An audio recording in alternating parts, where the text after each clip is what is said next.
Hello dear students, आज से हम शुरू करने वाले हैं आपका एक टेस्ट पेपर का सीरीज मैथ्स में।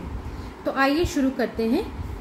पहला question, evaluate -6 within brackets +5 the whole thing within brackets divided by -2 within brackets +1 whole thing within brackets. अब इसको कैसे सॉल्व करते हैं बच्चों?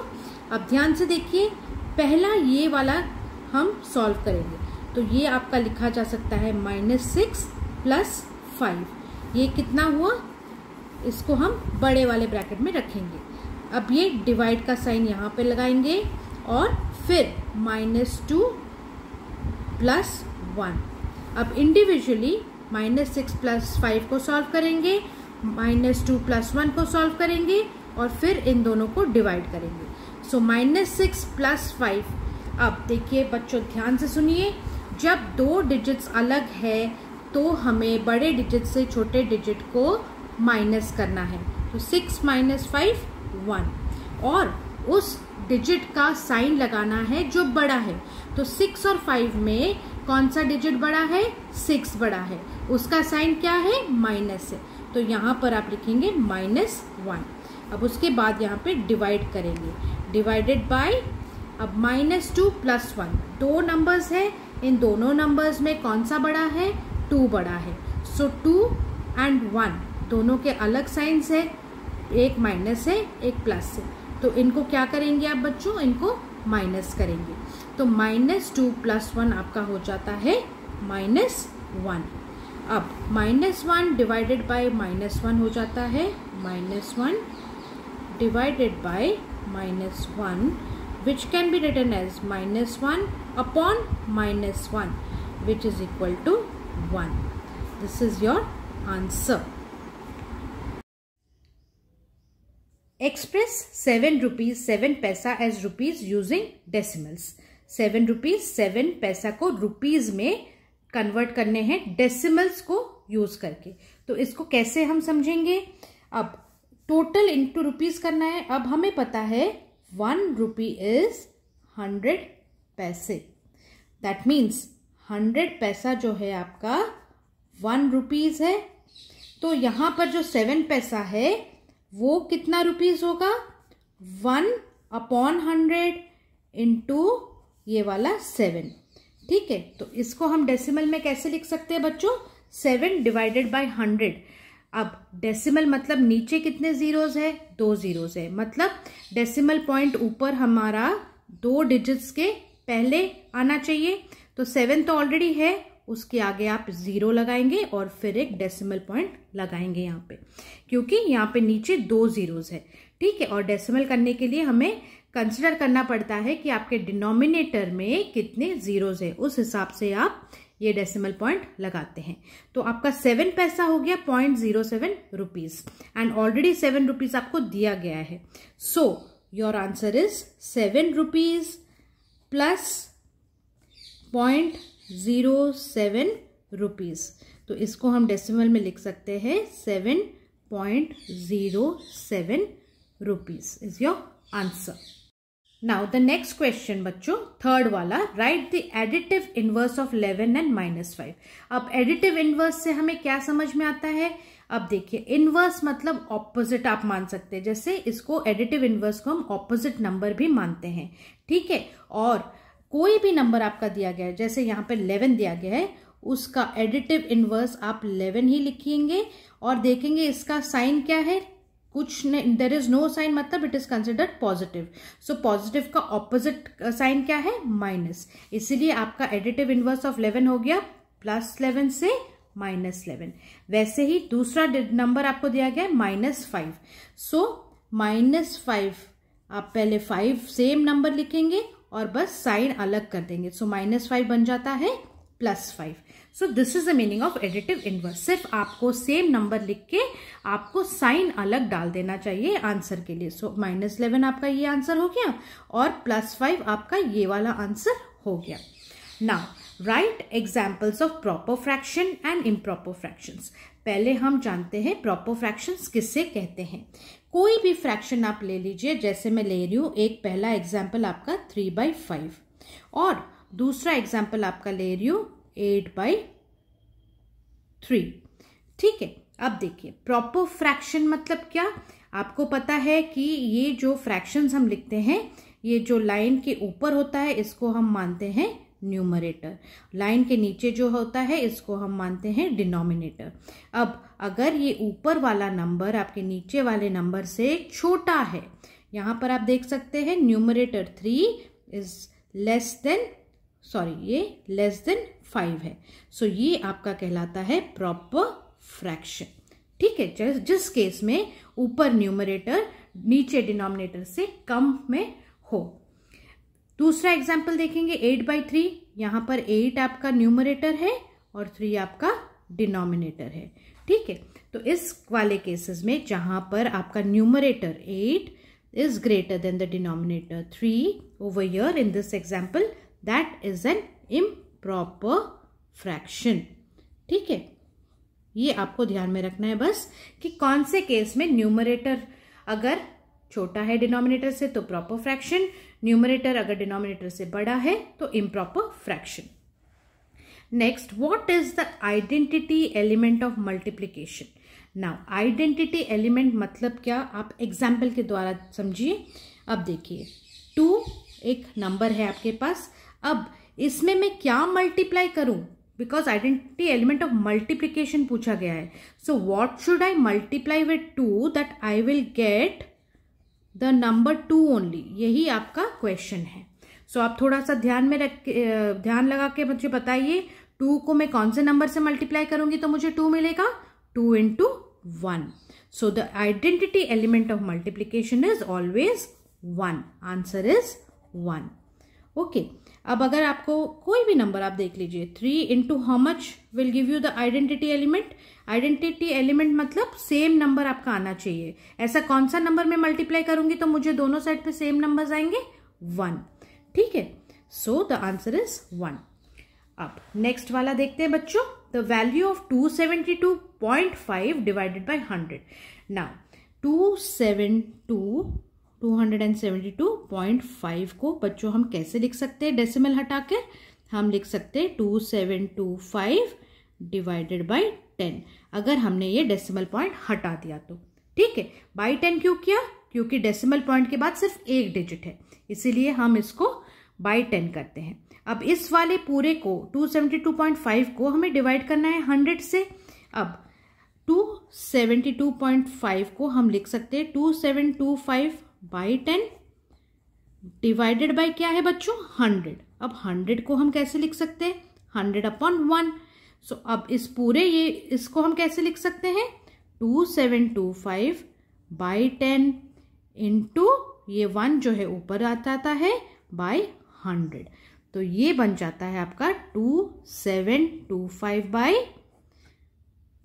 10 into 100 1000। And as you know in decimals नीचे कितने जीरोज है, 3 जीरोज है, तो आप कहां पर डेसिमल पॉइंट लगाएंगे, आप यहां पर राइट से लेफ्ट 3 डिजिट काउंट करके फिर डेसिमल पॉइंट लगाएंगे। So your answer is 2.725। Okay, क्योंकि 3 जीरोस है नीचे, तो 1 2 3 काउंट करके आप यहां पर डेसिमल पॉइंट लगाएंगे। सो 2.725 is your answer. Now number 7, write down the next 3 consecutive numbers in the pattern। consecutive मतलब following a certain pattern is called consecutive numbers। now यहां पर ध्यान से देखिए बच्चों, थोड़ा सा ऑब्जर्व करेंगे आप, जब भी पैटर्न वाले प्रॉब्लम्स आते हैं you have to observe very carefully. यहाँ पे 12 है, यहाँ पे 9 है, यहाँ पे 6 है, यहाँ पे 3 है, यहाँ पे 0 है। ये has asked you next 3 consecutive numbers क्या है, 0 के बाद नेक्स्ट 3 डिजिट्स क्या आएंगे, ये आपका क्वेश्चन है। तो आप देखिए यहाँ पे 0 है, तो 0 के बाद 3 है, 3 के बाद 6 है, 6 के बाद 9 है, 9 के बाद 12 है। तो ये कौन सा एक पैटर्न, आप थोड़ा सा दिमाग पे जोर डाल के देखिए। 0 को अगर मैं 3 के साथ ऐड करूंगी तो मुझे 3 आएगा। 3 को फिर से अगर मैंने +3 किया तो 6 आया। 6 को मैंने फिर से +3 किया तो 9 आया। 9 + 3 किया तो 12 आया। ठीक है, तो ये पैटर्न क्या है, कि इस तरफ से 3 बढ़ रहा है, लेकिन इस तरफ से मैं 3 घटा रही हूँ। 12 minus 3 9, 9 minus 6 sorry 9 minus 3 6, 6 minus 3 3 आ रहा है, और फिर से 3 माइनस 3 0 आ रहा है। तो यहां पर नेक्स्ट नंबर क्या आएगा? 0 माइनस 3। अब 0 से नंबर लाइन पर, यहां पर आपका 0 है नंबर लाइन पे, 0 से इस तरफ आपके होते हैं 1 2 3 4, इस तरफ होते हैं 1 2 3 4। ठीक है, तो 0 से इस तरफ अगर मैं गई तो ये आपका पॉजिटिव नंबर्स होते हैं, लेकिन इस तरफ अगर गई तो नेगेटिव नंबर्स होते हैं। So if I go 3 places away from your 0 you will get 1 2 3, तो ये आ गया आपका -3। फिर आप देखेंगे और 3 जगह को आप शिफ्ट करेंगे नंबर लाइन पे, क्योंकि ये पैटर्न -3 का हो रहा है। सो -3 से और 3 जगह माइनस कीजिए, 1 2 3, तो ये -6 पे आके रुकता है। फिर 6 से और 3 जगह पर जाइए, आपका 1 2 3, तो -9। So your answer is -3 -6 and -9। Now let us do the 8th one. 4 into -1 कितना है? पहले आप क्या करेंगे बच्चों, 2 ही नंबर्स दिए गए हैं, सो दोनों को मल्टीप्लाई कर दीजिए। 4 1 ज़ा 4। अब क्योंकि 4 के सामने कोई भी प्लस या माइनस साइन नहीं दिया गया है, और इन केसेस में जहां पर कोई साइन नहीं दिया जाता है नंबर के पहले, हम उसको मान के चलते हैं पॉजिटिव साइन का है। सो +4 इंटू -1, 4 इंटू 1 आपने 4 लिख दिया, एंड हमें पता है कि plus sign into minus sign आपका क्या होता है? आपका होता है minus. So this becomes -4। Now similarly 60 divided by -6, पहले आप क्या करेंगे, 2 ही नंबर्स है, तो 60 डिवाइडेड बाय 6 पहले आप 10 लिख दीजिए, और फिर देखेंगे कि 60 के आगे कौन सा साइन है? प्लस है, -6 है नीचे। सो ऐसा कौन सा साइन मैं माइनस के साथ मल्टीप्लाई करूंगी कि मुझे +60 आना चाहिए, क्योंकि हमारा -6 into some number that is 10, but I have to find out the sign of this 10 will give me +60. So आपको पता है minus into minus is equal two plus sign, so this will be -10।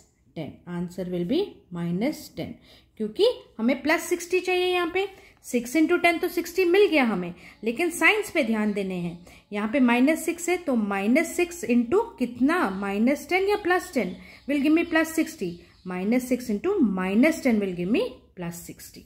ठीक है, तो आपको पहले solve करना है और फिर साइन पे ध्यान देना है। अब 10th वाला वैसे देखेंगे, 8 - 13। अब 8 के सामने कोई साइन नहीं है बच्चों, मतलब कौन सा साइन है? प्लस का साइन है, तो एक +8 है, दूसरा -13 है। तो सिंपली आप पहला चीज क्या करेंगे, आप दोनों को माइनस करेंगे। बड़े नंबर को छोटे नंबर से माइनस कीजिए। 13 - 8 कितना है? 5 है। ठीक है, अब आप कौन सा साइन लगाएंगे? जो भी बड़ा नंबर है उसके आगे जो साइन है वो आप आंसर में लगाएंगे। यहाँ पर बड़ा नंबर आपका 13 है और उसके सामने माइनस का साइन है, इसीलिए फाइनल आंसर 5 के सामने आप माइनस लगाओगे। Your answer is -5। Okay, now 1/3 that means 1/3 of 27। Of मतलब क्या बच्चों? ऑफ मतलब मल्टीप्लीकेशन हो रहा है। सो 1/3 ऑफ 27 को हम ऐसे लिख सकते हैं, आंसर आपका 9 है, क्योंकि 3 9s are 27। So your answer is 9। Next let us solve 16 divided by 3/4। अब 16 डिवाइडेड बाई 3/4 मतलब 16 इंटू 4/3 भी इसको हम लिख सकते हैं, या हम इसको कैसे सॉल्व करेंगे, इसको हम लिखेंगे 16 divided by 3/4 which will result in 16 into 4/3 only. So ये आप सॉल्व करके लिखेंगे 64/3 इज योर आंसर। अब ये आपका कौन सा फ्रैक्शन है बच्चों? ये आपका है इम्प्रॉपर फ्रैक्शन जहां पर न्यूमरेटर डिनोमिनेटर से बड़ा है। अब नंबर 13 0.06 इंटू 7। पहला चीज आप क्या करेंगे बच्चों, डेसिमल अगर दिया गया है आपको सिंपली 6 इंटू 7 मल्टीप्लाई करना है। 6 7 जा 42 लिखेंगे आप यहाँ पे, और आप देखेंगे कि डेसिमल पॉइंट कितने डिजिट्स के पहले लगा है, 2 डिजिट्स के पहले। सो आंसर आपका 42 आया। सो आप डेसिमल पॉइंट यहाँ पे 2 डिजिट्स के पहले लगाएंगे। सो 0.42 is your answer. Now find the range of the given data. Range मतलब आपका जो होता है एक एंड से दूसरा एंड, तो नंबर्स का एक एंड क्या हो सकता है, maximum and minimum. So maximum मतलब सबसे ज्यादा इन सब नंबर्स में से कौन सा नंबर है, 12, 5, 11, 17, 7, 43, 52 में से सबसे बड़ा नंबर कौन सा है, 52। सो 52 आपका मैक्सिमम लेवल तक है। और सबसे छोटा कौन सा है, 12, 5, 11, 17, 7, 43, 5 में 5 है। सो मिनिमम के पास आप 5 लिखेंगे। अब रेंज जो होता है बच्चों वो आपका मैक्सिमम माइनस मिनिमम होता है। सो मैक्सिमम कितना है, 52 है, उससे हम माइनस करेंगे आपका मिनिमम जो कि 5 है। सो आपका आंसर आ जाएगा 47। ऑलवेज रिमेंबर रेंज मतलब 2 एक्सट्रीम नंबर्स होने चाहिए, एक सबसे बड़ा एक सबसे कम, और रेंज मतलब इन दोनों का डिफरेंस, इन दोनों का माइनस करके जो आंसर आएगा उसको हम रेंज बोलते हैं। Now mode of the given data. Mode मतलब सबसे ज्यादा बार आने वाला नंबर आपका मोड माना जाता है। अब देखिए 3, 5, 2, 2, 4, 5, 6, 2, 2, 3, 2 में सबसे ज्यादा बार आने वाला नंबर कौन सा है, 2 है। सो योर मोड इज 2, क्योंकि यहां पर 2 कितने बार आ रहा है बच्चों, 1, 2, 3, 4, 5 टाइम्स आ रहा है। और 3 कितने बार आ रहा है, 3 सिर्फ 2 बार आ रहा है। 4 1 बार आ रहा है, 5 2 बार आ रहा है, 6 1 बार आ रहा है। तो सबसे ज्यादा बार कौन सा डिजिट आ रहा है, 2 आ रहा है। So your mode is 2। Now right the equation for 20 times x is 100। 20 times x, 20 times मतलब 20 मल्टीप्लाइड बाय x इज 100। अब इज मतलब इक्वल टू, इज मतलब इक्वल टू, इज 100 मतलब is equal to 100। That means 20 multiplied by x is 20x which is equal to 100। So ये आपका equation है। इसको आपको सॉल्व नहीं करना है, he has just asked you to write the equation. Next we will do complement of 50 degrees. अब आपको यहां पे ध्यान देने वाली बात एक चीज है, कॉम्प्लीमेंट है मतलब the sum of angles is equal to 90 degrees. साथ ही साथ मैं आपको दूसरा वाला भी समझा रही हूं, supplement of 70।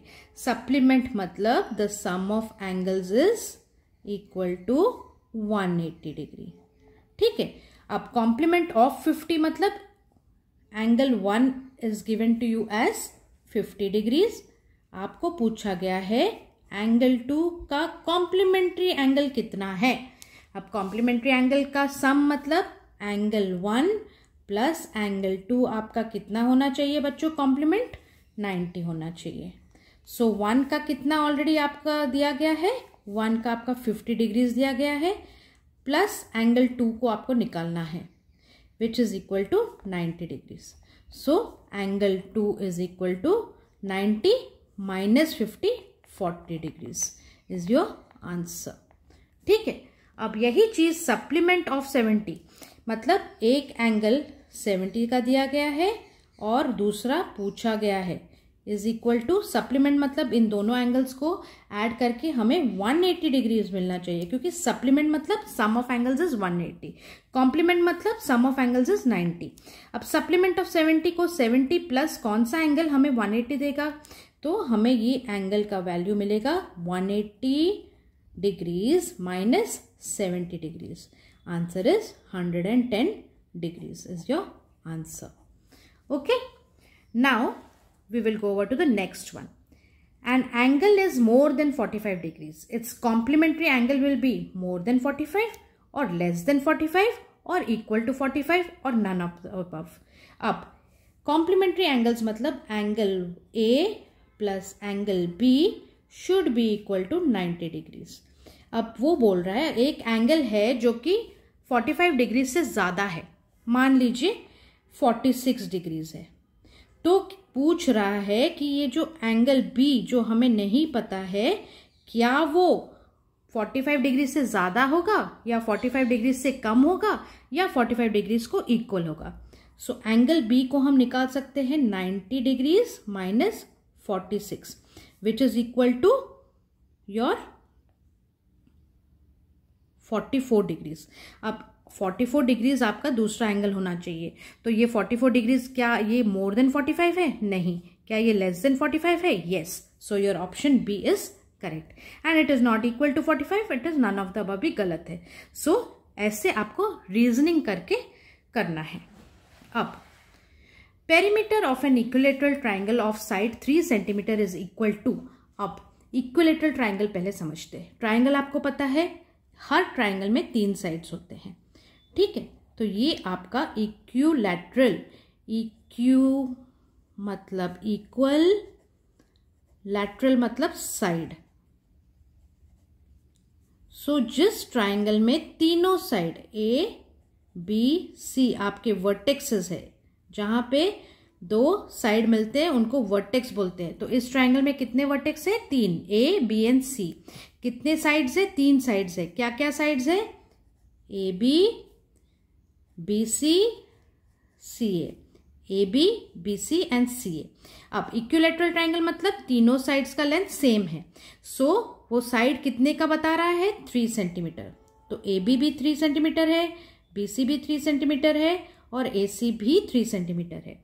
Now he is asking perimeter. Perimeter मतलब बाउंड्री, ये पूरा इसका पेरीमीटर कितना है। तो पेरीमीटर निकालने के लिए हमें बस साइड्स को ऐड करने होते हैं इक्विलैटरल ट्राइंगल में। So 3 + 3 + 3, 3 + 3, perimeter is equal to 3 + 3 + 3 which is equal to 9 centimetre is your answer. Okay, अब नेक्स्ट करते हैं solve x + 3 is equal to 0। अब देखिए बच्चों, जहां पर भी एक ऐसे इक्वेशन दिया जाता है ना, ये जो इक्वल टू के इस तरफ है जो x + 3 है, ये कौन से साइड पे है इक्वल टू का? लेफ्ट साइड पे। सो इसको हम बोलते हैं left hand side is equal to के इस तरफ को राइट हैंड साइड बोलते हैं, ठीक है। So x + 3 is equal to 0, but हमें क्या निकालना है? x को सॉल्व करना है। So x is equal to, ये 0 आपका राइट हैंड साइड में है। अब ये एक नंबर है, जैसे 0 एक नंबर है वैसे 3 भी एक नंबर है। x आपका अननोन है। सो सारे अननोन्स को हम लेफ्ट हैंड साइड पे रखेंगे एंड सारे नोन वैल्यूज को राइट हैंड साइड पे रखेंगे सॉल्व करने के लिए अननोन वैल्यू क्या है। इसीलिए unknown value x is equal to 0। अब ये जो +3 जब इक्वल टू के इस तरफ आ जाएगा बन जाता है -3, प्लस बन जाता है माइनस। माइनस अगर होता तो इस तरफ आता तो प्लस बन जाता। सो x का हम सॉल्व करेंगे, 0 - 3 is -3। So this is your answer. अब which is the longest side of a right triangle. अब ट्राइंगल्स बहुत तरह के हैं, equilateral triangle, isosceles triangle, right angle triangle. यहाँ पर राइट ट्राइंगल पूछा गया है। अब देखिए राइट ट्राइंगल मतलब ऐसे, जहां पर ये 2 साइड्स फॉर्म करते हैं 90 डिग्रीज का एंगल, इसको बोलते हैं राइट ट्राइंगल। सो आपको पता है कि ये जो side A, B and C है, यहां पर AB side is equal to BC side. अब ये दोनों साइड सेम है, तो लॉन्गेस्ट साइड कौन सा हुआ आपका?